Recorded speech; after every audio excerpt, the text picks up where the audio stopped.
You might have come across the idea of ego states, and this work comes from Eric Berne in 1958, and its roots are in transactional analysis. And the idea is that we have within us a number of different ego states, which are almost like personalities in their own right that live within us, and they have their own sort of personal style of voice within our psyche. So the first one is around the parent ego state. And that is that the kind of behaviours, thoughts, and feelings that are embedded within our psyche that come from our parents or from parental figures in our lives, often formed when we're very young.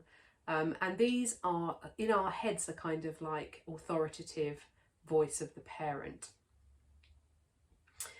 The next one is around the adult. So this is our kind of adult ego state. So the behaviours, thoughts and feelings, which are in direct response to the here and now. So we're responding to what's going on in the present moment.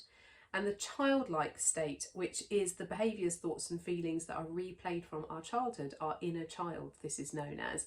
And so these three states can be operating within us at any given time, and depending on which one is in charge of us in that given moment, we might respond in a very different way to a particular scenario.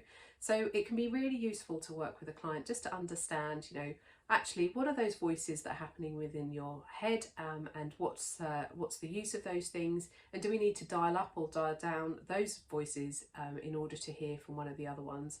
We most of the time spend our time hanging out in our adult ego state, so this is the version of us that is in the here and now, the kind of best version of ourselves in some respects.